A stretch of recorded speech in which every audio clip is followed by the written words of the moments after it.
Oke, perkenalkan nama saya Putu Rio Randika Ardana dan ini rekan saya bernama Ini dari Hani. Salatiel Santai. Nah, kembali lagi di podcast Zocast. Apa itu Hani? Namanya Zocast itu? Podcast dong. Asik, betul sekali. Nah, di sini kita akan membahas 4 perusahaan digital. Nah, di sini yang kita kulik hari ini adalah Tokopedia, Lazada, Shopee, dan juga yang terakhir Tiket.com. Wah, menarik ini Hani topiknya nih. Iya dong. Mereka pernah diterpa krisis besar dan juga mulai dari pandemi saat di shifting market behavior dan tapi juga mereka survei bahkan tumbuh. Gimana caranya itu ya Nia? Kok bisa mereka berkembang dan tumbuh itu ya? Nah, ini makanya Rio, ini kayak unik juga ya buat kita bahas. Jadi memang kita bakal bahas dari untuk perusahaan-perusahaan ini lebih ke strategi agility-nya dan juga gimana sih mereka bisa adaptasi dari krisis-krisis ini. Nah, topik ini Oh, memang penting juga ya buat kita. Apalagi yang dunia sekarang ini yang memang nggak pasti ya, kayak bisa tiba-tiba besok ada sesuatu terjadi atau ada krisis kan kita nggak tahu ya. Makanya itu kita harus pelajari gitu dari perusahaan-perusahaan ini dari apa sih yang mereka lakukan gitu untuk menangani krisis tersebut. oh, setahu saya ada 3 komponen itu ya Nia. Yang komponen pertama Hmm. itu strategic sensitivity itu adalah, nah, apakah terhadap perubahan yang besar seperti bagaimana cara mengeksplorasi orang-orang di marketnya itu, dan juga yang kedua itu ada leadership anxiety itu, kayak kita tuh bagaimana cara mengambil keputusan dan kompleks itu loh susah loh nih caranya. Dan yang ketiga itu namanya resource fluidity. Nah, itu adalah sumber daya yang bisa digeser ke prioritas baru, misalkan dari prioritas ke B tiba-tiba dia naik itu loh nih, ngerti nggak? Ya, ngerti-ngerti. Iya, benar sih yang kamu bilang Rio. Karena sebelum kita lanjut ya, karena memang menurut studi kasus yang ada ya Rio, ya kita juga harus Hah? mengerti dulu apa sih itu strategi agility-nya itu. Nah, menurut Hmm. Dos and Kosonen pada tahun 2010, strategi agility adalah kemampuan perusahaan itu untuk dengan cepat gitu, untuk merespon perubahan dan juga mengubah arah strategi itu secara efektif. Ya kembali lagi yang saya juga bilang tadi ya Rio, yang aku bilang tadi memang Oh, keadaan perusahaan itu kan nggak sesuai ya yang kayak kita pengennya kayak lurus gitu pasti kan ada ya. hal eksternal ya pihak eksternal yang membuat kita itu harus mengubah strategi gitu. Mm-mm. Nah, dan juga memang strategi agility ini bukan cuma soal adaptasi Rio, tapi juga itu kemampuan eksploitasi dan juga gimana sih perusahaan itu dapat menemukan peluang baru gitu dalam krisis gitu. Oh, gitu ya Nia. Keren sekali sih. Ini topiknya menarik banget Nia. Hmm. Uh, nah, sekarang gitu yang segmen kedua berarti kita Nia. Hmm. Oke, kita sekarang akan segmen kedua. Segmen kedua maksud saya bernama Rio itu adalah membahas Tokopedia. Nah, menarik ini nih. Tokopedia itu mengalami tekanan besar pada pandemi loh nih. Tapi Hmm. mereka cepat tanggap tuh loh. Itu adalah salah satu strategi mereka yang kolaborasi dengan Gojek, yang apa namanya, yang kita kenal itu Goto. Nah, dan Hmm. juga Hmm. eh, ya dan juga Gojek itu melahirkan Goto dia biar bisa up ke atas itu loh nih. Bener banget. Jadi memang merger ini, penggabungan ini namanya Rio ya, kalau simpelnya. Ini nggak cuma soal ekspansi ya, nggak cuma kayak biar besar aja gitu antara Tokopedia dan juga dan juga Gojek ini ya. Memang ini adalah salah satu contoh dari resource fluidity ini Rio. Jadi mereka itu menggabungkan antara kekuatan logistiknya Gojek dan juga kekuatan transaksinya Tokopedia gitu. Tokopedia kan memang siapa yang nggak tahu sih Rio. Kamu kan pasti tahu Tokopedia itu apa Rio. Ya, saya sering belanja di Tokopedia lewat Iya, online. makanya kan. Ini Tokopedia ini e-commerce yang besar gitu di Indonesia. Jadi bilang kayak masuk top Oh, satu, top 2 lah di Indonesia saat ini.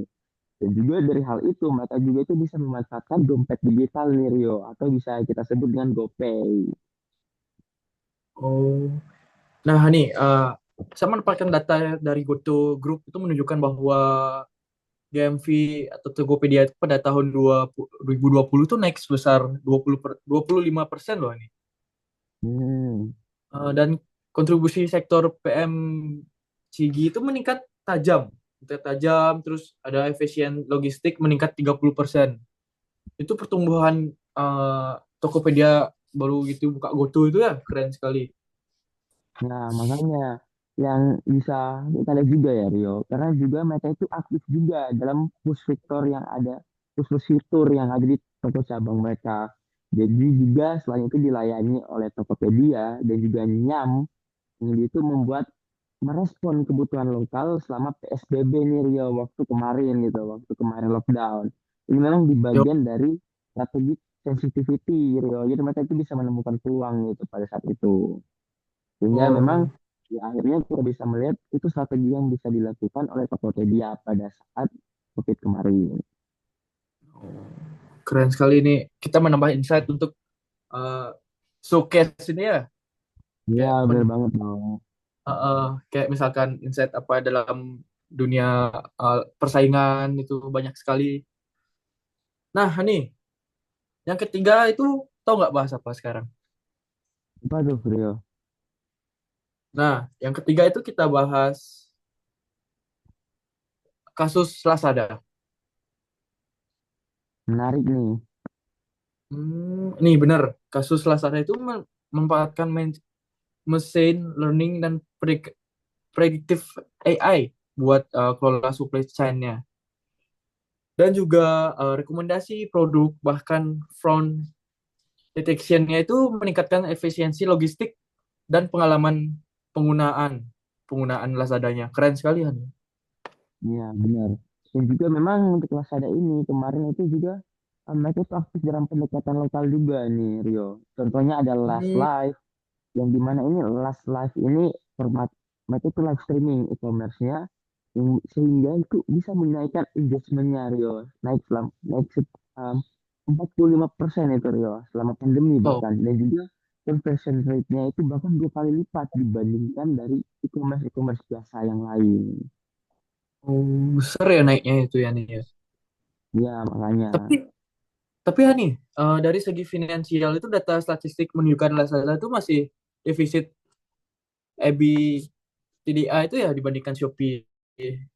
Tapi dari sisi agility itu menunjukkan sinyal transportasi positif, khususnya di teknologi dan ada konten e-commerce itulah.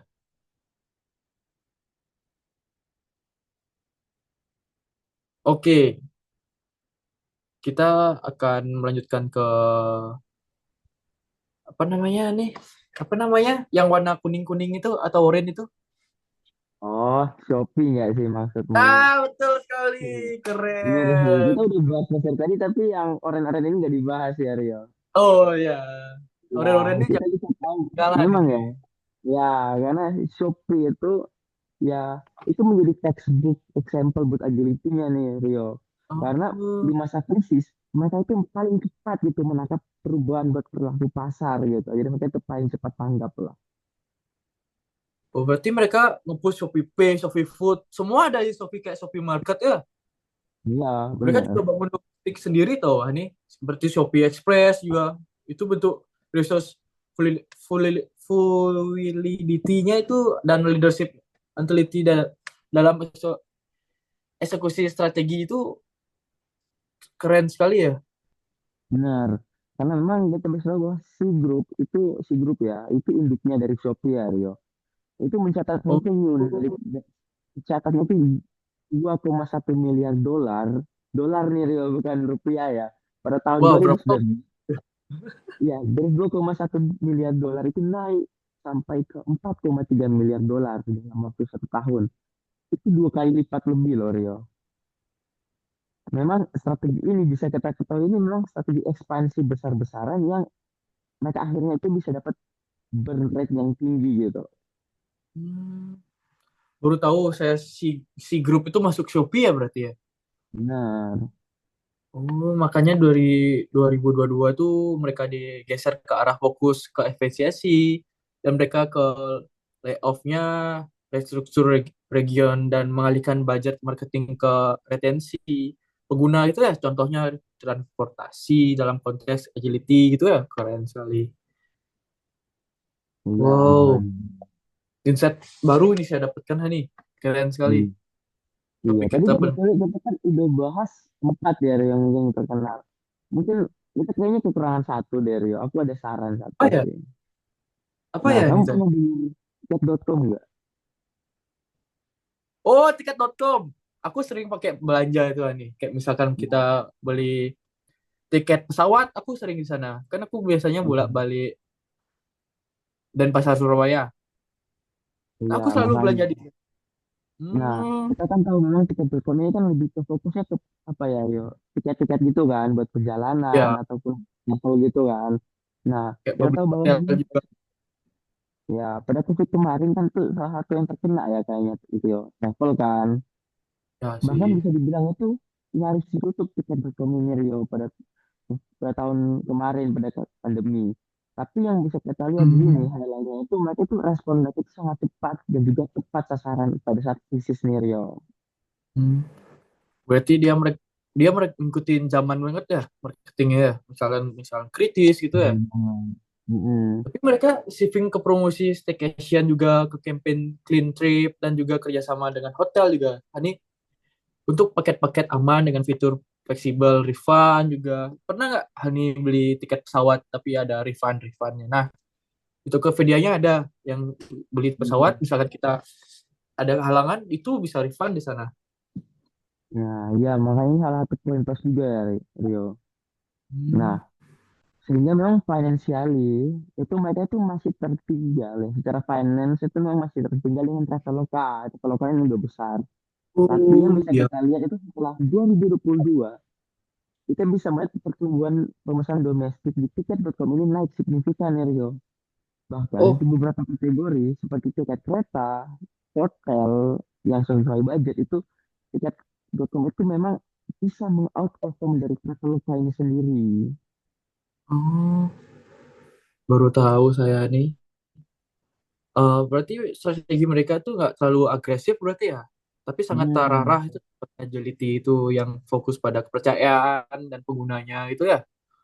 ya. Hmm. Jadi mereka itu main aman gitu.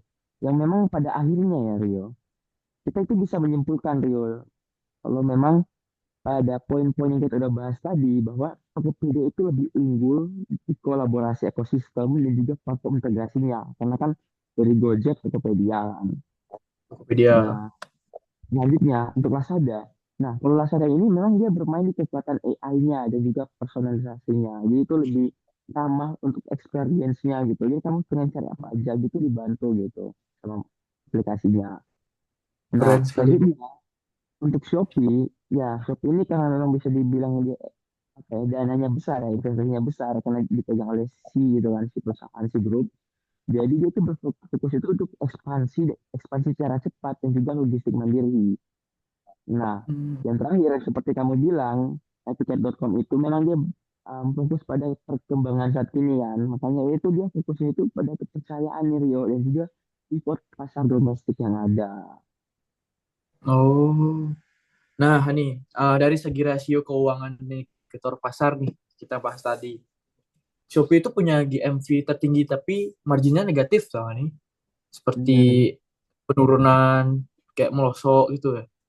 Dan juga Tokopedia dan Tiket.com itu tumbuh lebih stabil ya, karena dia mengikuti tren pasar yang ada. Itu ya, misalkan hmm, bagaimana cara kita mengikuti pasar itu dan tren saat ini tuh sangat penting buat perusahaannya. Kalau misalkan kita nggak ngikutin tren, orang-orang nggak gaul loh. Gaul, bisa nggak nggak gaul, sesuai. nggak sesuai dengan passionnya mereka. Hmm, Lazada ini efisien ya secara teknologi, tapi grow-nya relatif lambat ya nih ya. Kenapa ya? ya, Mungkin, makanya kan. Karena memang mungkin mereka main aman sih kayaknya Rio. oh, Gitu. main aman mungkin ya. Ya, sehingga dari hal ini ya Rio, kita bisa menemukan bahwa implikasinya apa sih? Jadi itu perusahaan digital yang agile itu perlu balance nih Rio antara speed, resource, dan juga fokus mereka itu ke arah mana. Itu harus di set gitu, Oh, harus selaras sehingga itu nggak nggak bisa cepat tanpa struktur yang ada. Makanya memang harus jelas gitu Rio untuk alokasikannya, harus proyeknya itu harus kemana. hmm, berarti terstruktur dan terarah berarti ya. Bener banget Nah, tuh. eh, strategi inovatif itu yang ke depan bisa diadopsi perusahaan itu adalah ada investasi dari data AI lokal loh. lokal, bagaimana cara kita cepat-cepat nyari data itu, dan koalisi dengan partner strategis, terus juga adaptasi dengan cepat, proses tren dan mikro pasar. Itu yang kita bahas tadi.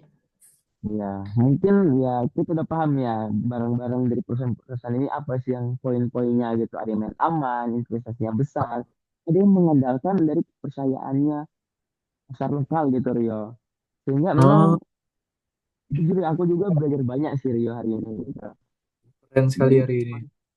benar dari podcast hari ini yang saya belajar itu lebih ke strategi agrikinya kembali lagi Rio. Yang mana kita itu belajar Rio bahwa bertahan di krisis itu soal kecepatan, fleksibilitas dan juga leadership perusahaan tersebut Rio. Wow. Kalau kamu punya insight lain tentang strategi keempat perusahaan tadi. Nah, kalian kan sudah mendengar podcast yang disampaikan oleh dua teman saya sebelumnya. Di sini saya sebagai penutup, saya ingin memberikan kesimpulan dari podcast yang disampaikan oleh dua teman saya sebelumnya. Satu hal yang bisa kita tarik dari episode ini adalah perusahaan digital yang tahan banting itu bukan karena perusahaan itu besar, tapi perusahaan itu dapat selalu beradaptasi di setiap masanya. Nah, strategi agility bukan cuma soal cepat menyesuaikan diri, tapi tentang kepekaan membaca perubahan, kesatuan arah dan kepemimpinan, dan kemampuan memindahkan sumber daya ke prioritas yang benar. Perusahaan Tokopedia menunjukkan kekuatan kolaborasi, Lazada bermain di teknologi dan AI, dan Shopee unggul di kecepatan ekspansi dan eksekusi. Sementara untuk tiket.com fokus pada membangun kepercayaan pasar secara konsisten. Jadi, di tengah dunia yang makin tidak pasti, agility itu bukan pilihan tapi sebuah keharusan yang dimiliki oleh semua perusahaan. Jadi, buat kamu yang lagi membangun usaha, kerja di startup, atau bahkan baru mulai merancang ide, semoga insight dari episode ini bisa menjadi bekal buat menghadapi masa krisis yang mungkin dapat datang kapan saja. Sampai ketemu di episode berikutnya, dan seperti biasa, jangan lupa tetap semangat dan tahan banting. Thank you. Atau pengen diskusi bareng kita, komen langsung di bawah di YouTube. Komen guys. Jangan lupa di like, share, and subscribe. Jadi karena Viral aja. kita tahu memang konten ini bisa membantu gitu. Benar gak Rio? Benar, benar Oke. sekali. Mungkin sekian dari kami. Terima kasih. Mohon maaf jika ada salah kata ataupun salah perbuatan yang mungkin tidak enak atau tidak masuk gitu di hati-hati para penonton yang ada. Mungkin saya Eh, Hani, Dan saya Rio Randika. pamit undur diri. Dah. Dadah.